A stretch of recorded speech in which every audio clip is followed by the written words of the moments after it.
हम लोग पढ़ रहे थे 18वां चैप्टर, ठीक है ना। लेप 3 प्रकार के हम लोगों ने पढ़ा था, आलेप, प्रलेप और प्रदेह। तो हम लोगों ने ये भी पढ़ा था वहां पे, जो प्रदेह होता है केवल वो उष्ण होता है, बाकी आलेप और तीसरा क्या था, प्रलेप, प्रलेप ये क्या होता है? सर शीतल और तन होता है। हाँ, तो याद रखिएगा इसको, बहुत इंपॉर्टेंट है। और फिर इसके बाद हम लोगों ने बात किया था मर्म स्थान और गुह्य स्थानों पर जो रोग होते हैं उनकी शुद्धि एवं शमन के लिए क्या करते हैं, आलेपन करते हैं। पित्तजन्य शोक के आलेप में छठा भाग 1/4 वातज में और कफज में 1/8, ऐसा भी हम लोगों ने पढ़ा था कि इसमें इतना मिलाएंगे। और आलेप की मोटाई कितनी होती है, गीले, जैसे हमने बताया था पानी में से महिष भैंसा निकलता है, उसका जो चर्म गीला गीला होता है, सर आर्द्र महेश चर्म, आर्द्र मॉइस्चर, आर्द्र महिष चर्म। और चलो यहाँ नहीं, सब रिकॉल हो जाता है। एक हमने आपको बताया होगा कि जैसे हाथ धो के आते हैं तब हाथ गीला गीला ही रहे उसी समय देते हैं, क्या देते हैं, कभी सिद्धि स्थान में पढ़ाया होगा जब, अनुवासन वस्ती, अनुवासन क्या वस्ती, था वहां पे, आर्द्र पाणी नाम ऐसा कुछ करके कभी पढ़ा था? नहीं याद आ रहा? हाँ सर याद है। सब भूल गए, बड़ी मेहनत किए थे पढ़ाने के लिए। और ये सब हम लोग नहीं पढ़े थे। बासी जो है नहीं लगाते हैं, और क्या है, पहले का बिना हटाए उसको उसके ऊपर से दूसरा लेप नहीं लगाएंगे, ये सब चीजें पढ़े तो उसको एक बार रीड कर लीजिएगा, है ना। याद आ रहा है कुछ ऐसा बताया था? Yes sir. अब आगे बात करेंगे हम लोग बंधन की, जो हम लोग बैंडेज करते हैं उसकी बात करेंगे। ध्यान रखिएगा, इसके पहले वाले चैप्टर में हम लोगों ने कर्ण संधान की विधियां पढ़ी थी, उससे और इसमें कंफ्यूजन नहीं होना है, ठीक है। वो कर्ण संधान की विधियां थी जिसमें व्यायोजिम, आसंगिम, ये तमाम चीजें थी। ये अलग चीज है, ये क्या है, बंधन के प्रकार है। जैसे हम लोग हाथ में अगर बंधन बांधेंगे, जैसे देखा होगा फ्रैक्चर वगैरह हो जाता है तो क्रैप बैंडेज वगैरह जो लगाते हैं, स्पाइरल बैंडेज जो लगाते हैं, है ना। तो अभी हम लोग पढ़ेंगे, अनुवेलित वगैरह सब आएगा। तो यहाँ पे पट्टी बांधने का जो जो होता है उसकी बात करेंगे, ठीक है ना। आपने देखा होगा फिगर ऑफ 8 लगाते हैं, जैसे मान लीजिए यहाँ पे वर्टिब्री में फ्रैक्चर हो जाता है, क्लेविकल साइड में इस तरीके, तो फिगर ऑफ 8 आपने देखा होगा लगाते हैं, ठीक है। वृषण में, टेस्टिस में हर्निया हाइड्रोसिल का ऑपरेशन होता है तो वहां पे दूसरे तरीके का बैंडेज होता है। मतलब पट्टी लगाने के डिफरेंट ऑर्गन पे अलग अलग तरीके से बैंडेज लगाया जाता है, पट्टी लगाई जाती है, सबको पता है। तो कहाँ पे कौन सी पट्टी लगाई जाएगी वो यहाँ पे बताया है सुश्रुत में। लेकिन बंधन बताने से पहले बंधन के लिए कौन कौन से द्रव्यों का प्रयोग करते हैं वो जानना आवश्यक है, ठीक है। तो यहाँ पे लिखा हुआ 17वें नंबर श्लोक में, अब यहाँ से व्रण के बंधन द्रव्यों का उपदेश किया जाएगा। जब आपके पास सामान रहेगा तभी तो बंधन कर पाएंगे। तो पहले मॉडर्नाइजेशन इतना नहीं था, तो पहले जो चीजें उपलब्ध थी नेचुरल चीजें उसी से किया जाता था। तो क्या था वहाँ पे, क्षौम, क्षण से बनाया जाता था। तो रुई, भेड़ का ऊन, वहां पे आया होगा आविक उदकल, आया है ना, आविक उदकल। तो भेड़, आविक भेड़ को बोलते हैं, आपको पता है। आविक सर्पी, अग्र में क्या आया है आविक सर्पी के बारे में, अहृदयानाम। अहृदयानाम। तो अग्र रिवाइज करते रहो। तो यहाँ पे आविक ऊन का प्रयोग करते हैं, दुकुल मतलब कपड़े का प्रयोग करते हैं, कौशेय जानते हैं किसको बोलते हैं, कोशाकार कृमि, यानी जो रेशम होता है आपने देखा वो कीड़े से बनता है, तो यहाँ पे कौशेय विशेष रूप से रेशम को बोल रहे हैं, ठीक है ना। और चीन पट्ट, चीन देश में बना हुआ पट्ट की बात कर रहे हैं। हरिणादि का चर्म, हालांकि आज की डेट में प्रतिबंधित है, सलमान खान ने किया था, आज तक फंसे हुए हैं। तो कुछ चीजें सिर्फ किताबी ज्ञान तक है, ठीक है ना, उसको अप्लाई नहीं करना है। आगे क्या है, गूलर आदि वृक्षों की छाल, तुम्बी का टुकड़ा, तमाम ये सब चीजें हैं। रज्जू, रस्सी को बोलते हैं, तो आपको पता है। संतानिका याद रखिएगा, यहाँ पे आया संतानिका। और कहाँ पढ़ा है आपने आयुर्वेद में, कुछ याद आ रहा है? त्वचा। जब त्वचा का फॉर्मेशन हम लोग पढ़ते हैं तो वहाँ पे संतानिका जैसे दूध में मलाई पड़ती है, वैसे ही स्किन के बारे में वहाँ पे वर्णन आया है कि स्किन कैसे बनती है। शायद वो भी सुश्रुत का ही बताया हुआ है, अगर याद हो रेफरेंस तो। जहाँ तक मुझे याद रहा सुश्रुत की ही परिभाषा। फिलहाल तो ये आपको इतना याद रखना पड़ेगा, कभी पूछा नहीं जाएगा बंधन द्रव्य। अगर कभी यूजी में पूछा जाता है तो इतना आप याद रखिएगा, ठीक है। जो हमने सर्कल बनाया है उतना जरूर याद रखिएगा, साथ ही साथ नीचे का जो संतानिका है उसको जरूर याद रखिएगा। साथ ही साथ स्वर्ण रजत ताम्र लौह। भाई उस समय हमारे यहाँ सोना चांदी बहुत होता है, आज तो डॉक्टर लगा दे तो लगाएगा डॉक्टर आज का सोना चांदी? No sir.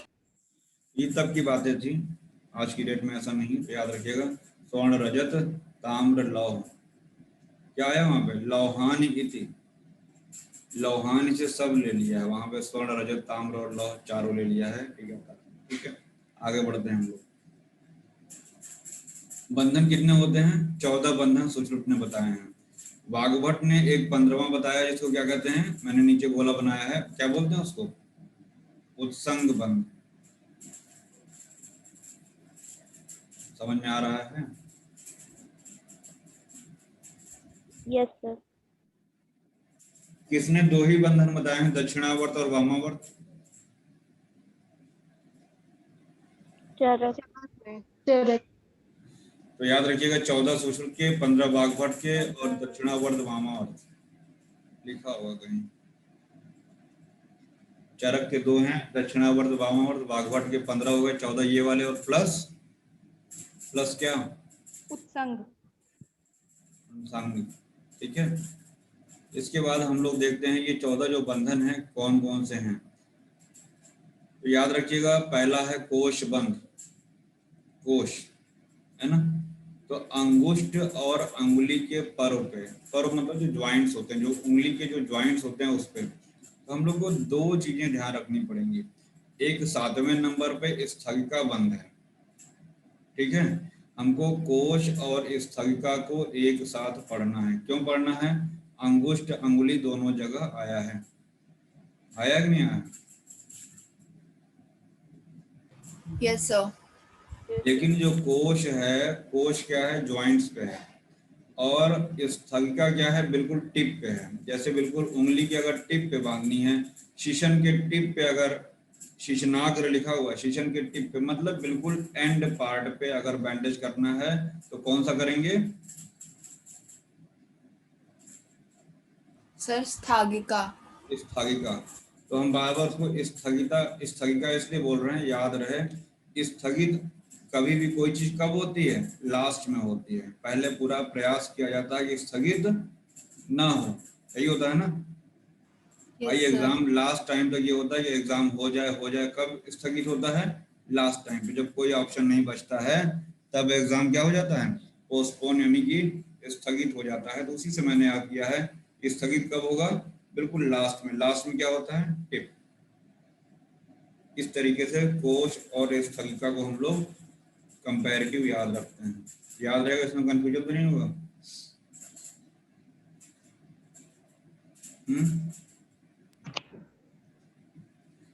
स्थगिका पे शिशनाग्र आ गया है, उसको भी याद रखिएगा। इसके बाद दूसरा है दाम बंध। क्या है?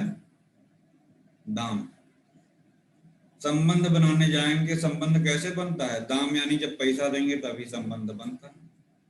होता है कि नहीं होता ऐसा? बोलो। Yes sir. तो वहां पे संवादांग, संवादांग क्या होता है अभी, अब हिंदी पढ़ाएंगे तब आपको बताएंगे। फिलहाल यहाँ पे दाम बंध संवादांग याद रखिएगा, आपको ओरिजिनल कंटेंट याद रखना है। दाम बंध संवादांग, ठीक है। स्वास्तिक बंध कहाँ पे है? संधि, कूर्चक, भ्रू, स्तन, कर्ण तल पे, है ना। याद रखिएगा इसको। स्वास्तिक बंध हमने स्टार बनाया है और नीचे गोफणा पे हमने स्टार बनाया हुआ है, ठीक है ना। तो दोनों को याद रखिएगा एक साथ। स्वास्तिक क्या है? संधि, कूर्चक, भ्रू, स्तन, कर्ण तल पे, स्वास्तिक। अनुवेलित स्पाइरल बैंडेज जो हम लोग अक्सर हाथ पैर में देखते हैं, अक्सर जो है प्लास्टर लग जाता है, क्रैप बैंडेज लगाते हैं, तो उसको कौन सा बोलते हैं?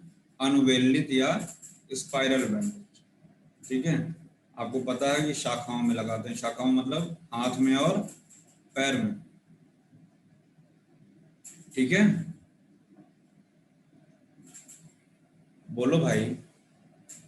Yes sir. जी Yes, सर। sir. फिर उसके बाद है मुतौली बंद, यहाँ पे इसको प्रतोली भी कहीं कहीं कहा गया है, ठीक है ना। तो याद रखिएगा मुतौली, प्रतोली। याद रखिएगा आदमी अगर तोतला होगा तो कहीं न कहीं उसके गले में दिक्कत होगी। यहाँ पे हमने उससे कुछ याद किया था, तोतला, मुतोला, मुतोली है ना, तोतला। तो ग्रीवा यहाँ पे आया है, याद रखिएगा ग्रीवा है और लिंग है, यहाँ पे मुतोली आपको ऐसे, वैसे भी ली पे खत्म हो जाए तो ली पे, ली से लिंग, आप इससे भी इसको याद कर सकते हैं। आप किसी और में चले जाइए, कहीं भी आपको लास्ट में ली नहीं मिलेगा, ठीक है। तो ली से लिंग, उसी के साथ साथ में आपको ग्रीवा याद रखना है। अगला है आपका मंडल। मंडल में जो हिंदी लिखा हुआ है उसको मत पढ़िए, ओरिजिनल कंटेंट में आया हुआ है वृत्ते अंगे। क्या लिखा हुआ है? वृत्तांग। वृत्ते अंग। जो सर्कुलर बॉडी पार्ट होगा, वृत्ताकार होगा, उस अंग में कौन सा बंधन लगाएंगे? मंडल बंध। वैसे भी मंडल का मतलब होता है सर्कल, सबको पता है। यस मंडल का सर। मतलब सर्कल होता है। तो मंडल वृत्ते अंग, ओरिजिनल कंटेंट में भी पढ़ाएंगे तो वहां पे वृत्ते अंग आएगा, वो उदर उर बाहु वो सब मत पढ़िएगा, कंफ्यूज हो जाएगा। वृत्ते अंग। इस स्थगिका हमने आपको बता दिया पहले ही, अंगुष्ठ, अंगुली, शिशन, अग्र। बेटा जब तक लेक्चर को रिवाइज अपने से आधे घंटे टाइम लेके नहीं करोगे सब बाउंस हो जाएगा, हम बता दे रहे हैं, तो सारी मेहनत चौपट हो जाएगी। डेली कम से कम 5-6 मैसेज आते हैं कि सर यूट्यूब पे लेक्चर देखा, सर प्लीज जोड़ लीजिए प्लीज। हमको भीड़ नहीं बनानी है, भीड़ बढ़ाने से दिक्कत हो जाएगा, है ना। इसलिए पढ़ रहे हो ढंग से पढ़ते रहो, जब तक पढ़ा रहे हैं। मूड सनक गया किसी दिन तो सब बंद कर देंगे, इसलिए रिवाइज करते रहो। इसके बाद आता है यमक। यमक कहाँ पे है? संयुक्त व्रण पे। तो याद रखिएगा यमक बंध जो है वो व्रण पे लगाते हैं। याद करने के लिए कैसे? देखिए याद करने के लिए कैसे, जब भी हम बोले तो इसका मतलब ये समझे कोई ऐसा हार्ड एंड फास्ट रूल नहीं है, हमने एक ट्रिक बनाया है याद करने के लिए। यमक वैसे किसको बोलते हैं? सर दो स्नेह को। दो। सर दो स्नेह आपने को। देखा Yes, स्नेह sir. का प्रयोग अक्सर व्रण में कर रहे हैं, ठीक है ना। जहाँ पे घाव हो जा रहा है वहां पे अक्सर स्नेह का प्रयोग। तो याद रखिएगा अगर बंध में यमक आ रहा है तो उसका प्रयोग कहाँ कर रहे हैं? व्रण। संयुक्त व्रण. संयुक्त व्रण। तो 4 ऑप्शन रहेगा वहां पे आपके पास। अगर यमक बंध रहेगा कहाँ प्रयोग करते हैं, या संयुक्त व्रण में कौन सा बंध प्रयोग करते हैं, तो आप लगा लोगे, ठीक है। खटवा हमने आपको बताया था कल शायद ट्रिक में, हनुमान ने गले से शंख बजाया और शंख की आवाज कैसे आई? खट। हनुमान ने गले से, यानी गंड, वहां पे गंड का मतलब कुछ और होता है, लेकिन याद करने के लिए हनुमान ने गंड से शंख बजाया, खट लिखा हुआ दिख रहा है कि नहीं? बगल में Yes, sir. Yes, sir. लिखा है. हनुमान ने गले से शंख बजाया या गंड से शंख बजाया, खट। वो खटवा बंद हो गया आपका, हनु, शंख और गंड प्रयोग, है ना। सबसे आसान रहता है चीन बंद, और कई बार पूछा गया है। तो आंखें देखेंगे चीनियों की बड़ी अजीब सी होती है ना, आंख खुली हुई है कि बंद हुई है पता ही नहीं चलती है। तो चीन बंद कहाँ पे बांधते हैं? नेत्र और अपांग। म्यूट कर 87696809 है, किसी कान में उठाए म्यूट कर। 696809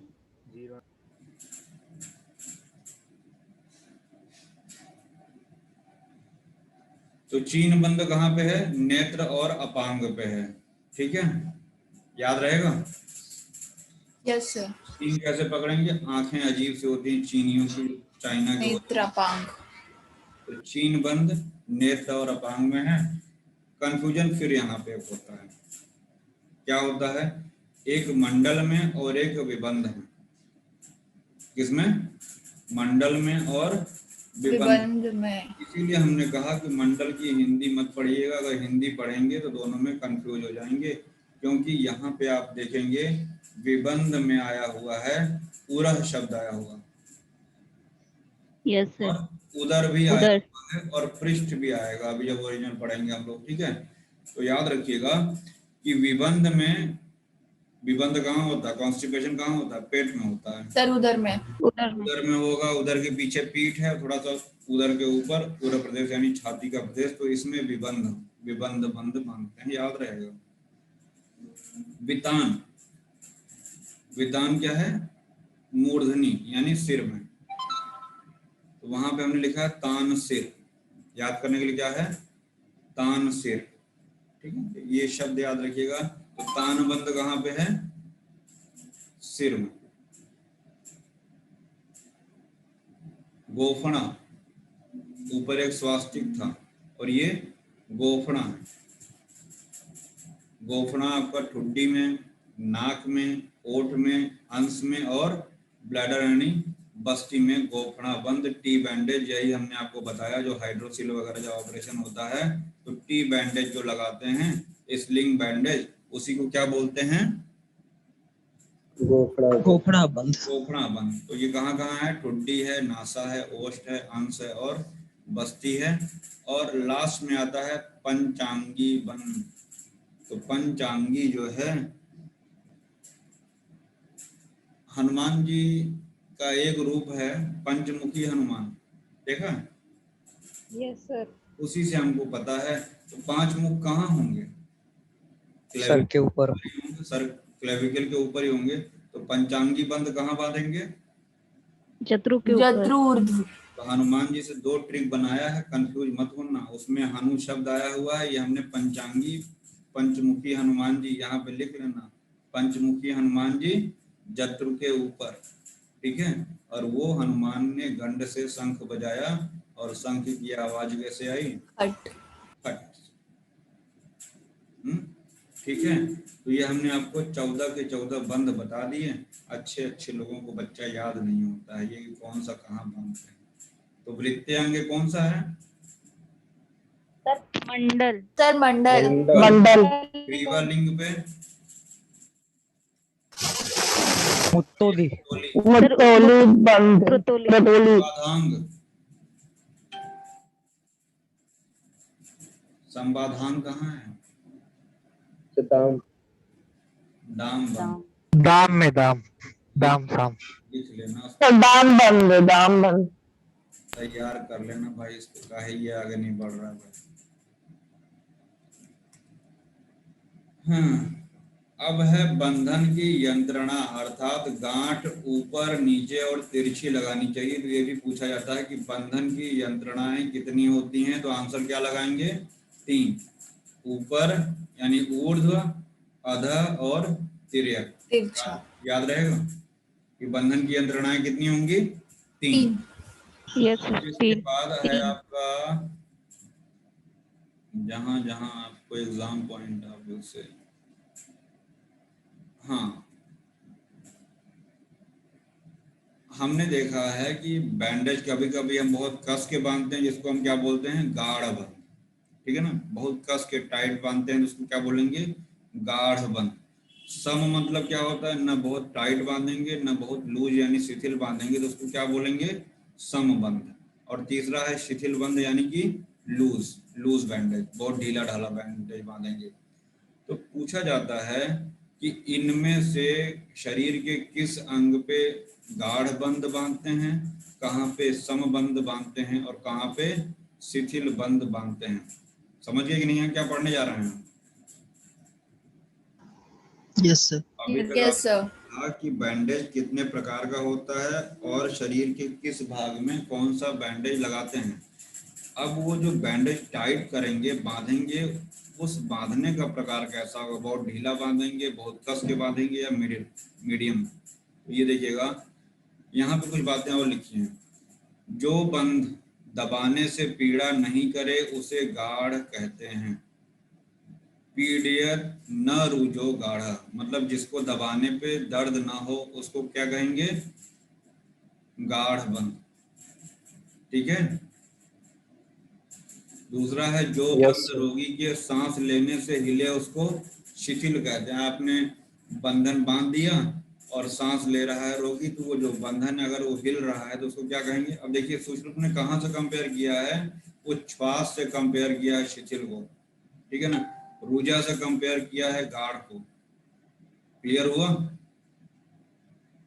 यस सर। हिलना नहीं हो रही है तो गाढ़ बंद, सांस लेने पे हिल रहा है तो शिथिल बंद, और जो गाढ़ा हो तथा न शिथिल हो, न गाढ़ा है न शिथिल है तो उसको क्या कह रहे हैं?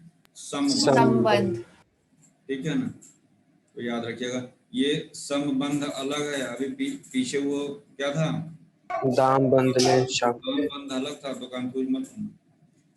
अब देखिएगा स्थान के अनुसार कौन सा बंद कहाँ पे लगाते हैं, तो याद रखिएगा नितंब मत पढ़िएगा, हमने काट दिया है हिंदी में नितंब, उसकी जगह स्पिक लिखिएगा। क्या लिखिएगा? स्पिक। स्पिक कुक्षी, कक्षा, वंक्षण, उरु। उरु और उर में अंतर आपको पता होना चाहिए। उर छाती को बोलते हैं, उरु फीमर को बोलते हैं। तो उरु शिर, इस जगह पे कैसा बंद बांधते हैं?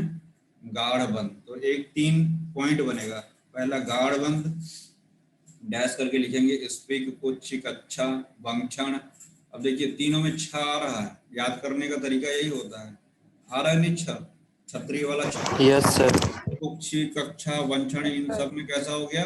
गाढ़ बंद। और साथ ही साथ अगर हम स्पिक की बात करें तो वो भी कमर वाला रीजन है, और उरु भी क्या है? फीमर रीजन है, तो नीचे का ही है। तो इन सभी जगहों पे गाढ़ बंद, और सबसे इंपॉर्टेंट है इसमें खोपड़िया। खोपड़िया में भी गाढ़ बंद बांधते हैं, आपने देखा होगा। अक्सर सर में चोट लग जाती है तो कौन सा बंद बांधेंगे? गाढ़ बंद। ठीक है। इसके बाद हाथ, पैर, मुख, कान, कंठ, लिंग, वृषण, पृष्ठ, पार्श्व, उदर और उरो, इन जगहों पे, उरा। हाँ वही उर, इन जगहों पे समबंध। ठीक है ना? अब कंफ्यूजन ये होता है, देखिए अगर सबसे ज्यादा अगर देखा जाए तो समबंध में ही दिया हुआ है। ठीक है, अगर सबसे ज्यादा अगर देखा जाए नाम तो समबंध में ही दिया हुआ है कि समबंध सबसे ज्यादा है। हाथ, पैर, मुख, कंठ, ये वो। ठीक है, याद आ रहा है नहीं? दिख रहा है कि नहीं दिख रहा है? यस याद करने का तरीका क्या है कि आप जो है गाढ़ बंद याद कर लीजिए और शिथिल बंद याद कर लीजिए। बाकी जितना बचा वो किस में आ जाएगा? संबंध। संबंध। ये तरीका होता है ऑब्जेक्टिव करने का। तो नेत्र और संधियों में कैसा है? शिथिल बंद। तो 3, 6 वाले हमने बताया गाढ़ बंद, स्पिक और उरु आ गया, और लास्ट वाला क्या था? खोपड़िया। इसमें क्या है? गाढ़ बंद, नेत्र और संधियों में शिथिल बंद है, और अन्य सभी में समबंध है। एक बार रीड कर लीजिएगा, उसमें वृषण है, कंठ है, कर्ण है, मुख, हाथ, पैर, उदर। देख लीजिएगा उसको। आगे बढ़ा जाए? Yes sir.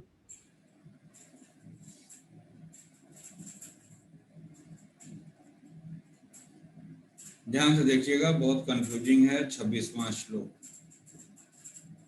ठीक है। तत्र पैत्तिकम गाढ़ स्थाने समम बधनियात। पैत्तिक व्रणों में जहां गाढ़ बंध लगाना हो वहां समबंध बांधे। वो तो एक सामान्य बात बताई, सुश्रुत ने ऊपर जो बातें बताई वो एक सामान्य के लिए बताई, परंतु यदि पैत्तिक व्रण है ना, और वो बॉडी का जो जगह है आपको लग रहा है कि गाढ़ बंध वाला है, यानी कि मान लीजिए वो स्फिक रीजन है, स्फिक प्रदेश में आपको गाढ़ बंध बांधना को कहा गया, ऊपर सुश्रुत ने बताया। मिस मत करिए जो हम बता रहे हैं, अगर ऊपर से चला गया तो समझ नहीं पाओगे। अभी सुश्रुत ने कहा कि मान लीजिए, समझाने के लिए बता रहे हैं, स्फिक में हमको गाढ़ बंध बांधना है, लेकिन अगर वहां पे व्रण जो है पित्तज है, यानी पित्त दोष डोमिनेंट है, तो वहां पे हम गाढ़ बंध न लगा के कौन सा बंध बांधेंगे? संबंध। ठीक है ना। फिर आगे कह रहे हैं दूसरा पॉइंट, जहां संबंध लगाना है, ठीक है ना, और वहां पे पित्त का प्रकोप है, पित्त दोष है, तो वहां पे कैसा करेंगे? शिथिल बंध। और जहां पे शिथिल बंध यानी कि नेत्र और संधि में अगर बंधन लगाना है तो जनरली हम क्या लगाएंगे वहां पे? शिथिल बंध। लेकिन वहां पे अगर पित्त डोमिनेंसी है पैतृक व्रण है तो वहां पे क्या करेंगे, खुला ही रखेंगे, वहां पे बंधन नहीं बांधेंगे। समझ में आया क्या बताया मैंने? Yes sir. Yes sir. ऊपर इसको समझाने के लिए हमने एक लाइन में बना दिया है। जहाँ पे गाढ़ करना है वहां पे सम, जहाँ पे सम वहां पे शिथिल, और जहाँ पे शिथिल रखना था वहां पे खुला करना। खुले में। नहीं करना है। ठीक है। कब? जब पित्त या रक्तज व्रण होगा। जब पित्त sir. या रक्तज, वहां पे हमने ऑब्लिक करके रक्त भी कर लिया है। ठीक है। क्यों ऐसा किया है? लास्ट में शोणित दुष्टम च लिखा हुआ है, दिख रहा है ये? Yes sir. Yes sir. पित्त और रक्त दोनों में जहाँ पे गाढ़ है वहां पे सम, जहाँ पे सम बांधना है वहां पे शिथिल, जहाँ पे ऑलरेडी शिथिल कहा है सूचना ने वहां पे अगर पित्त रक्त व्रण है तो वहां पे उसको खुला ही छोड़ दो, पट्टी नहीं बांधना है। ठीक, दवाई लगा के छोड़ दो ऐसे। क्लियर? ये तो हमने नीचे से उधर प्यार किया है, पित्त और रक्त किया है। ऊपर इसका उल्टा हो जाएगा, जहाँ पे शिथिल करना है वहां सम, जहाँ सम करना है वहां पे गाढ़। कब? जब कफ और वात दोष होगा। थोड़ा देखते हैं, नीचे भी आया होगा।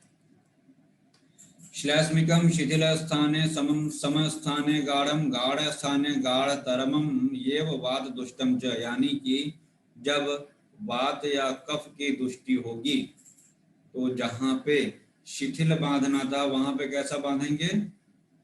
सम बांधेंगे। जहाँ पे सम बांधना था वहां पे गाढ़ बांधेंगे। गाढ़ बांधेंगे, और जहाँ पे गाढ़ बांधना था गाढ़, यानी कि और गाढ़ा और टाइट बांधेंगे। ठीक है। कब? जब कवि होगा।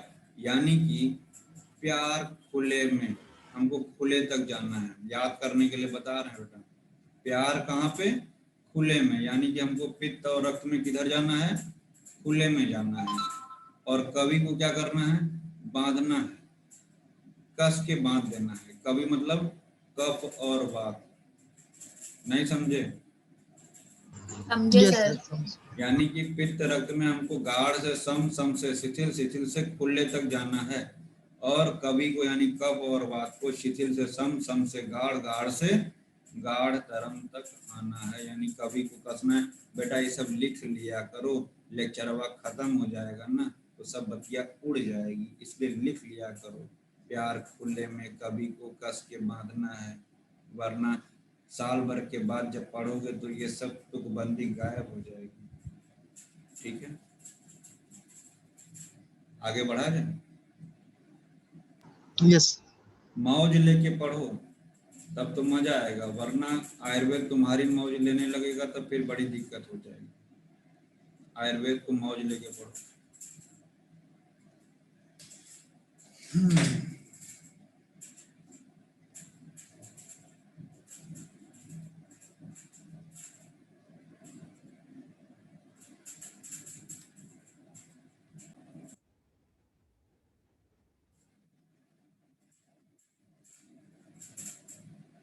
एक पिछले चैप्टर में कहीं हमने पढ़ाया था कि बंधन को कितने दिन में खोलना चाहिए। ठीक है सर, 5वें चैप्टर में पढ़ाया था। तो एक बार उसको भी देख लेना, और उसको एक जगह जो यहाँ पे हम बताने जा रहे हैं इसको भी सब एक जगह लिख लेना, क्योंकि जब आपसे एग्जाम में पूछा जाएगा आपसे ये नहीं पूछा जाएगा कि आपको पहले चैप्टर से या 18वें चैप्टर से, वो ये नहीं पूछेगा। आपसे एक सामान्य क्वेश्चन पूछेगा। जब इसको सब सारे पॉइंट एक जगह आप उतार लोगे ना, हमको कितने दिन में पट्टी खोलनी है, तो सारी चीजें क्लियर रहेंगी। ठीक है, समझ में आई बात?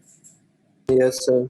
Yes sir. उसको और इसको एक्चुअली पूरा स्कैटर्ड फॉर्म में, कोई कोई मैटर बहुत स्कैटर्ड है ना। अभी आप आगे धीरे धीरे पढ़ेंगे, जैसे हमने आपको व्रण शोध के बारे में बताया, पूरा स्कैटर्ड फॉर्म में है वो। तो इस तरीके से कई चीजें आपको बिखरी हुई मिलेंगी, उसको हमको व्यवस्थित करनी पड़ेंगी। फिर आगे हम लोग पढ़ेंगे तत्र पैतृकम शरदि ग्रीष्मे द्विरहो बदनियात, मतलब पित्त दुष्टि से उत्पन्न व्रण,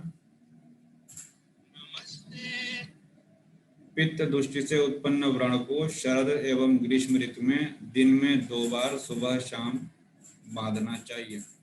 यानी कि यहाँ पे पित्त दुष्टि से, यानी कि दोष कौन सा हो गया?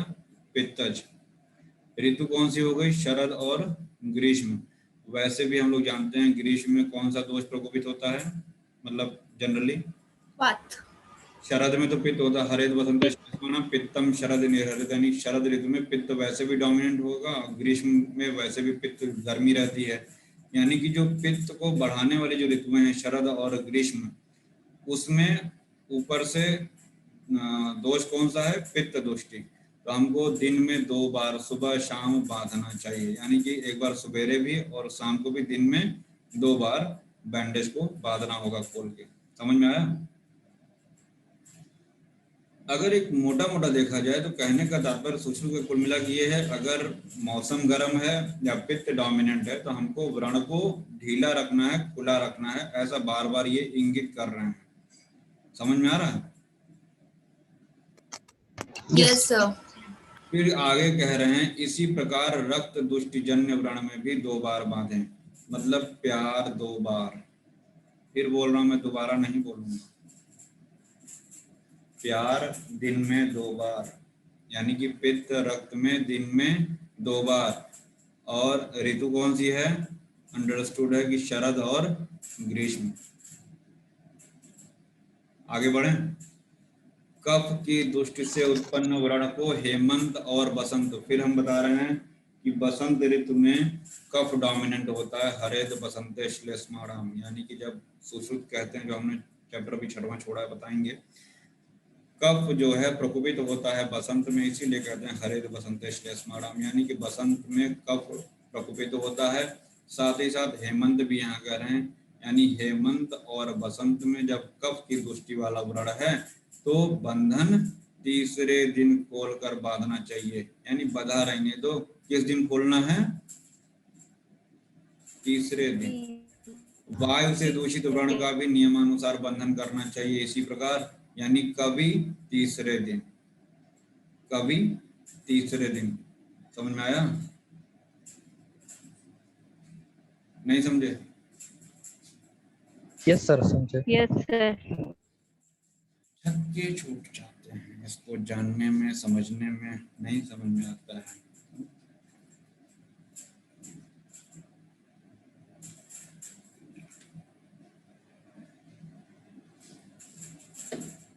तो ये काल के अनुसार बंध वैशिष्ट की बात यहाँ पे सुश्रुत ने किया, ठीक है ना। पित्त और रक्त है, ग्रीष्म और शरद है तो दिन में 2 बार, कफ है, वात है, ऋतुएं हैं हेमंत और बसंत तो तीसरे दिन, ठीक है।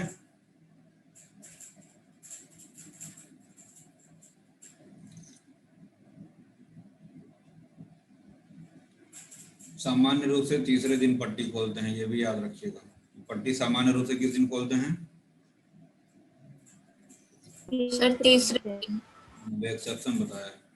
पित्त रक्त की दृष्टि से अभिघात यानी चोट लग जाए, विष के कारण उत्पन्न व्रण, शोफ है, दाह है, पाक है, राग है, वेदना है ना, रेडनेस है, वहां पे क्षार और अग्नि से जला हुआ है ना, तो ऐसे जगहों पे बंधन नहीं बांधना चाहिए। क्वेश्चन पूछता है, पीजी इंट्रेंस में कई बार पूछा गया है, निम्न में से किस व्रण पे बंधन नहीं बांधना चाहिए? अबंध्या शब्द आया हुआ है, दिख रहा है?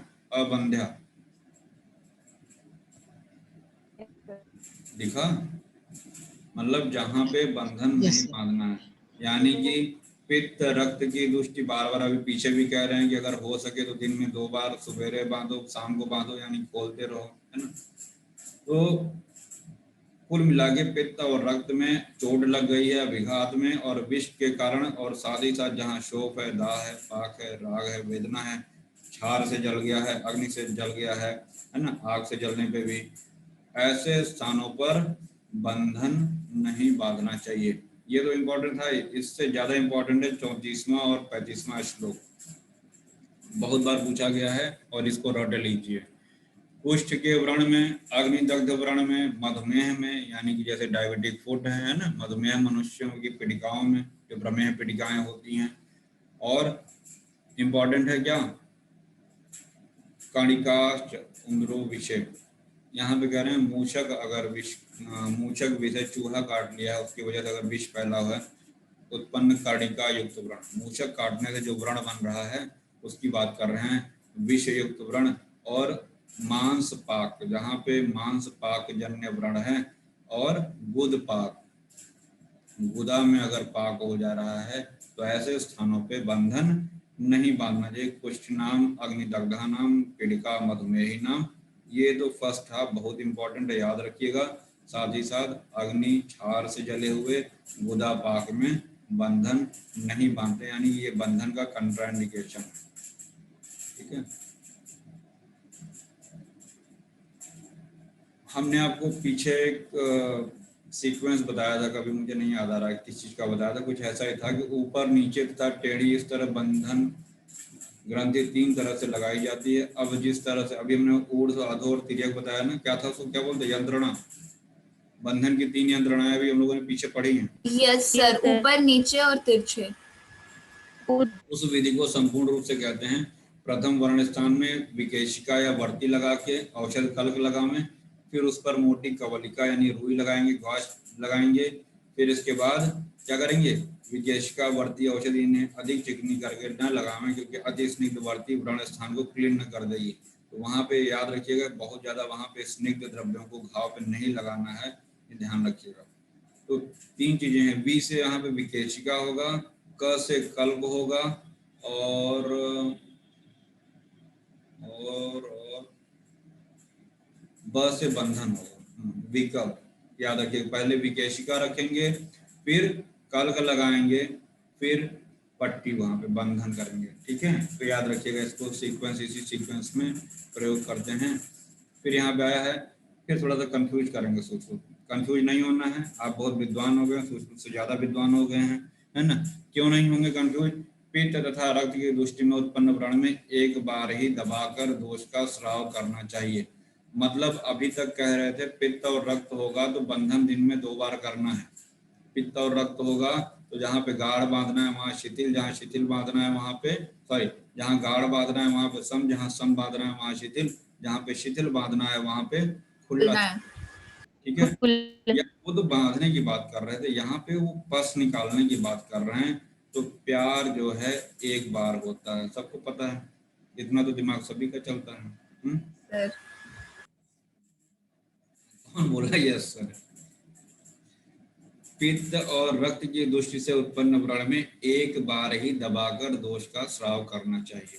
तो प्यार एक बार, मैंने ऊपर लिखा भी है, और नीचे लिखा है कफ जन्य तथा वात जन्य व्रण में बार बार दबाकर कोई निकालना चाहिए। तो मतलब बार बार शब्द आया हुआ है, तो कवि को बार बार बुलाते हैं सुनने के लिए, लेकिन प्यार तो एक बार होता है, तो याद रहता है ना, प्यार एक बार, यानी पित्त और रक्त व्रण में पूरे को एक ही बार में निकालेंगे, और कफ और वातज व्रण में पित्तजे रक्तजे वापि सकृदेव परिक्षिपेत, असकृत कफजे वापि वातजे च विचक्षणः तलेन प्रतिपीड्यात् श्रावयेद अनुलोमतः सर्वांश बंधान गुणान्तान संधिश्च विनिवेशे। तो याद रखिएगा कि पित्त और रक्तज में एक बार में पूरी निकालना है, और कफ जन्य वात जन्य में बार बार हस्तल से व्रण को धीरे धीरे दबाकर अनुलोम याद रखिएगा, ठीक है ना, अनुलोम रूप से वो याद है। अभी पीछे हम लोगों ने प्रतिलोम पढ़ा था, क्या था वो, आलेप लोम था प्रतिलोम था वो, प्रतिलोम था। प्रतिलोम था। अगला चैप्टर है व्रणितोपासनीय अध्याय, है ना। व्रणित किसको बोलते हैं, व्रणित या व्रणी किसको बोलते हैं सर? जिसे हुआ हो,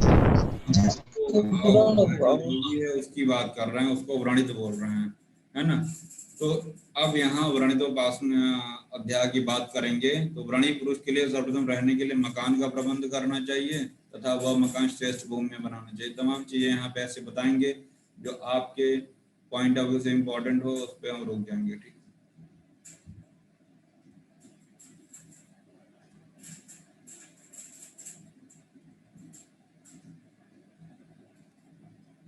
आज हम लोग कहते हैं कि दक्षिण की तरफ पैर रख के नहीं सोना चाहिए, ऐसा बोलते हैं। Yes sir. हाँ सर, वो यमराज की दिशा होती है। उसमें ने बताया है कि आपका पूर्व दिशा में रोगी का सिर होना चाहिए। यहाँ से हम लोग निकालते हैं सामान्यतः पूर्व की दिशा में सिर करके सोना भी चाहिए। तो जब पूर्व की तरफ आपका सिर हो गया तो पैर जाहिर सी बात है पश्चिम की तरफ होगा, ठीक है। Yes sir. छठवां श्लोक में यही बताया कि रोगी का जो सिर होना चाहिए वो पूरब की तरफ होना चाहिए, ठीक है, याद रखिएगा। व्रणी मनुष्य दिन में निद्रा नहीं लेवे, क्योंकि दिन में सोने से व्रण स्थान में कंडू, याद रखिएगा, हमने अक्सर पढ़ा है कि दिन में सोने से कफ बढ़ता है, पता है सबको। Yes sir. तो जब कफ बढ़ेगा Yes, तो sir. हमने आपको इसके पहले ही बताया है, कफ और कंडू का बहुत पुराना नाता है, directly proportional to, cough is directly proportional to कंडू। तो दिन में सोना is directly proportional to cough, directly proportional to कंडू, है ना। तो जिसको व्रण है उसको दिन में नहीं सोना है, अदरवाइज कफ बढ़ेगा, कफ बढ़ेगा तो कंडू होगा और गुरुता होगी, शोथ भी बढ़ेगा और क्या है, स्राव भी वहां पे होगा। इसीलिए यहाँ बताया गया कि व्रणी पुरुष को दिन में नहीं सोना चाहिए। व्रणी के लिए अपथ्य, क्या क्या व्रणी व्यक्ति को नहीं खाना चाहिए, तो याद देख लीजिए, बहुत चीजें हैं यहाँ पे। नूतन धान, उड़द, तिल, कुलथ, है ना, हरित शाक, अम्ल लवण। क्वेश्चन पूछा गया क्यों लिखा है वहां पे अम्ल लवण, यानी नमक भी है, ठीक है ना, अम्ल और लवण, कटु रस प्रधान द्रव्य, 3 रस को मना कर दिया, कौन कौन से हैं, अम्ल, लवण और कटु, यानी मधुर, तिक्त और कषाय, केवल 3 ही बचे। तो अगर पथ्य पूछा जाए व्रणी के लिए क्या है, तो मधुर, तिक्त और कषाय, रेफरेंस यहाँ से आ जाएगा। गुड़ और पिष्ट के बने हुए मलपुए, एक कॉन्सेप्ट और निकलता है। अब एक दिमाग में बात आती है कि अम्ल, लवण, ये दोनों कैसे हैं, कफ को बढ़ाने वाले हैं कि कम करने वाले हैं? सर पित्त को बढ़ाने वाले हैं। कम करने वाले। कफ को नहीं बढ़ाएंगे? ये बढ़ाएंगे। कौन कह रहा है बढ़ाएंगे? हाँ सर, मधुर, अम्ल, लवण कफ बढ़ाने वाले पढ़े थे फर्स्ट ईयर में से। मधुर, अम्ल, लवण तीनों कफ को बढ़ाएंगे, कटु, तिक्त, Yes, sir. कषाय वात को भी बढ़ाते हैं। तो अम्ल, Yes, sir. लवण जो है ये दोनों पित्त को भी बढ़ाते हैं और कफ को भी बढ़ाते हैं, ठीक है ना। एक वो भी कॉन्सेप्ट हो जा सकता है कि अम्ल और लवण सेवन करने से कफ बढ़ेगा, और साथ ही साथ कटु रस भी है, यहाँ पे ध्यान रखिएगा।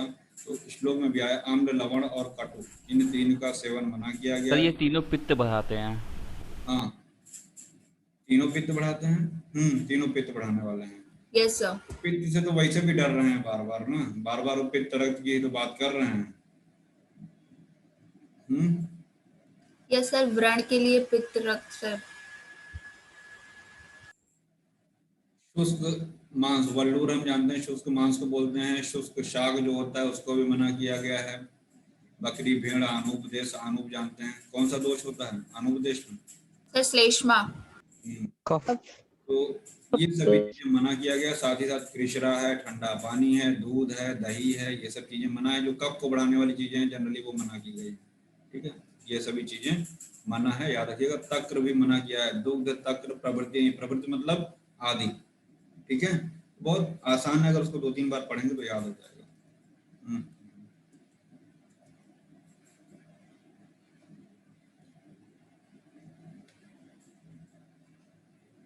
अब वही चीज यहाँ कह दी है कि अगर ऐसा करेंगे, जो मना किया है, तक्रांतो मतलब नूतन धान से लेके तक्र तक जो बातें कही गई मना किया है, अगर वो लेगा तो दोष बढ़ेंगे और पूय को बढ़ाएंगे, है ना। पित्त बढ़ेगा तो जाहिर सी बात है पूय बढ़ेगा, है ना। उतना स्ट्रेस लेके मत पढ़िए, जो इम्पोर्टेंट रहेगा हम बता देंगे। मध्य जो है अम्ल रस वाला, रुक्ष प्रकृति, तीक्ष्ण, उष्ण, वीर्य, शीघ्र ही रस, रक्त आदि वाहक स्रोतों में प्रवेशनशील होने से उसका पान करने से शीघ्र व्रण को व्यापादित कर देता है ना। यहाँ पे कुछ मध्य के बारे में गुण दे दिया है। और रात्रि जागरण, विषम भोजन, विषम शयन, विरुद्ध। सर व्यापादित मतलब क्या चीज? सर व्यापादित मतलब व्यापद क्या होता है? कॉम्प्लिकेशन, उपद्रव कर देगा, नहीं समझे? समझे सर।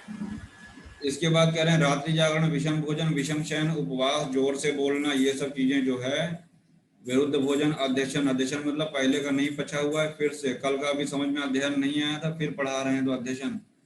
अजीर्ण, मच्छिका, मच्छर आदि बाधाओं का परिहरण कर देना चाहिए, मतलब ये सब भी कंट्राइंडिकेशन हो गया एक तरीके से। नीच नख रोमड़ा, सुचिना, शुक्ल वासो, ये भी इंपॉर्टेंट है। व्रणित को हमेशा शुक्ल वस्त्र पहनना चाहिए, नाखून और बाल हमेशा छोटे रखने चाहिए।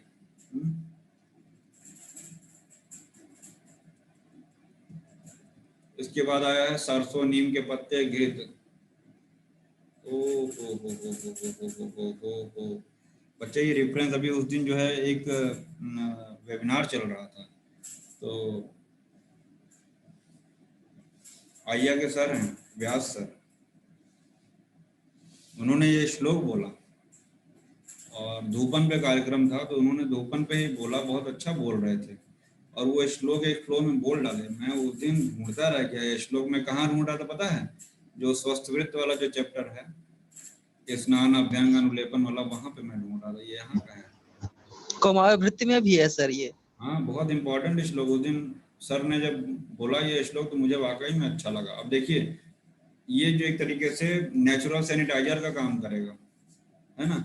सरसों है, नीम के पत्ते, घृत, नमक, इनको दिन में 2 बार 10 दिन तक लगातार धूपन कर्म इससे करना चाहिए घर में। ये बहुत इंपॉर्टेंट चीज है, ध्यान रखिएगा, याद रहेगा। Yes sir. एंटीसेप्टिक का काम करेगा भाई ये धूपन कर्म। और ये कुछ खोपड़िया पे धारण करने के लिए कह रहे हैं, इसको देख लीजिएगा। अभी तक तो क्या नहीं लेना चाहिए उसकी बात कर रहे थे, अब यहाँ पे कुछ सेवनीय चीजें आ रही हैं जिसमें जीर्ण शाली, पुरानी साली, है ना, और साली मतलब चावल का एक भेद है। जांगल मांस, आनूप को तो मना कर दिया है, जांगल मांस लेना है, ठीक है, तो यहाँ पे सेवनीय है। साथ ही साथ व्रणी में पथ्य लिखा हुआ है, ये क्वेश्चन कई बार आया हुआ है। देखिए मैंने एक जीवंती मोदक दाडिम यहाँ पे क्वेश्चन लिखा हुआ है। ये बाल मूलक ये क्वेश्चन आया हुआ है, स दाडिम स आमलक घृतय भ्रिष्ट, मतलब पूरा का पूरा श्लोक इंपॉर्टेंट है, समझ लीजिए आप। क्योंकि आप जब भी सर्जरी करेंगे तो वो व्रणी ही रहेगा, तो ऐसे पेशेंट को आप क्या कंट्राइंडिकेटेड बोलेंगे, क्या इंडिकेटेड इंडिकेशन बोलेंगे, उसमें क्या खाना है, तो वो सब चीजें आपको पता होना चाहिए, ठीक है। ये 33 श्लोक आपको पता होना चाहिए, जिसमें मोदक भी है, सैंधव भी है, बाल मूलक मतलब कच्ची मूली है, वार्ताक बैगन को बोलते हैं, पटोल कारवेलक करेला को बोलते हैं, दाढ़ी अनार को बोलते हैं, आमलक है, घृत है, इसको अनार के दाने का चूर्ण, आंवले का रस मिलाकर सेवन करना चाहिए, है ना। मुद गए तो ये सब बहुत इंपॉर्टेंट, इसको पढ़ लीजिएगा, आपको पढ़ना पड़ेगा, हमको तो पढ़ा ही हुआ है। किसी भी प्रकार के श्रम के करने से व्रण में सूजन उत्पन्न होती है। हाँ ये भी पूछा जाता है, इसको भी थोड़ा सा ट्रिक बताना पड़ेगा। श्रम से सूजन, ध्यान से सुनिएगा हमारी बात, बस यहीं पे खत्म कर रहे हैं, 2 मिनट में आज का चैप्टर खत्म हो जाएगा। श्रम करेगा यानी अगर मेहनत कर रहा है भाई, आपने उसकी चिकित्सा कर दी है, व्रणी है, वो पट्टी उट्टी कर दिया है, तो उससे आपने कह दिया आराम करना है। अगर वो आराम नहीं करेगा, मेहनत करेगा, तो क्या हो जाएगा? शोध हो जाएगा। तो पहला पॉइंट लिखेंगे श्रम, एरो बनाएंगे, लिखेंगे क्या? शोध। समझ में आ रहा है? Yes sir. दूसरा पॉइंट लिखेंगे रात्रि जागरण। अगर रात में जाग रहा है, जो मना किया गया कि रात में जागना भी नहीं है, अगर रात में जाग रहा है तो जैसे हम लोग पंचीकरण सिद्धांत पढ़ते हैं, कहाँ पे? पंच महाभूत में, पिछले वाले महाभूत का आगे वाले में जुड़ता चला जाता है, ऐसा पढ़ते हैं कुछ वहां पे हम लोग। Yes sir. वैसे यहाँ पे अगले वाले में पिछला वाला दोष जुड़ता चला जाएगा। अब यहाँ पे रात्रि जागरण करेगा तो शोथ भी होगा और साथ में क्या हो गया? रेडनेस हो जाएगा, राग भी होगा, ठीक है, शोथ और राग। फिर अगला है दिवाशयन। अभी दिवाशयन भी मना किया है, जो कंडू वगैरह हो जा रहा था। अगर दिन में सोएगा तब क्या होगा? शोथ भी होगा, रेडनेस भी, राग भी होगा, और साथ में तीसरा क्या जुड़ गया वहां पे? वेदना। और चौथा है व्यवाय। अगर व्यवाय, मैथुन मना किया गया है, व्यवाय में लिप्त रहता है, वो पीछे वाले 3 तो रहेंगे ही, साथ ही साथ चौथा क्या जुड़ गया? मृत्यु। मृत्यु। तो वहां पे हमने कुछ याद करने के लिए बनाया है क्या?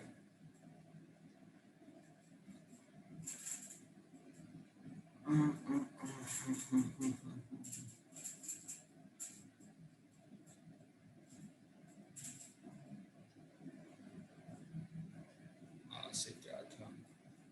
एक सेकेंड रुक जाओ। जो है आया रात दिन मैथुन लिख लीजिए ना, आया रात दिन मैथुन।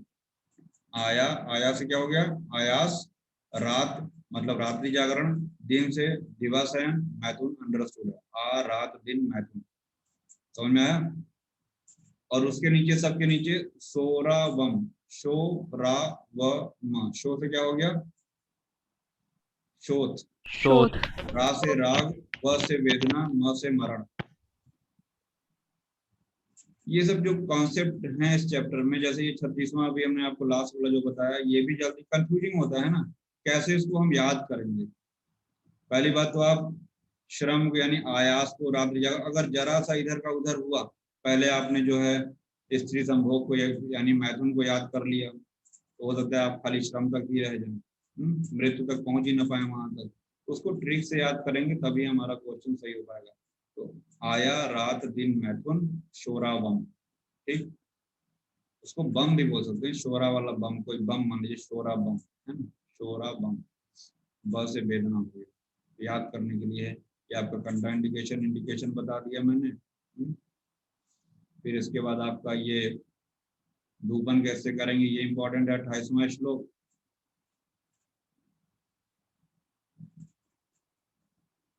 श्वेत वस्त्र पहनना चाहिए, नाखून बाल छोटे रखने चाहिए, ये सब बता दिया। कौन कौन से रस नहीं लेंगे, है ना। और यहाँ पे मद्यपान भी नहीं करना है, ठीक है, 18वां छूट गया था। पीने के लिए भी मना कर देना है उसको, ठीक है। ये कंट्राइंडिकेशन वाला आ गया। सो तो नहीं रहे हो, नो सर। No sir. ये सब आ गया आपका। फिर इसके बाद तो बढ़िया पूरब की तरफ रहना चाहिए, ये भी आ गया यहीं पे। बस हो गया खत्म, आप लोगों ने 19वां चैप्टर समाप्त कर लिया। बाकी हम लोग पढ़ेंगे नेक्स्ट, ठीक है।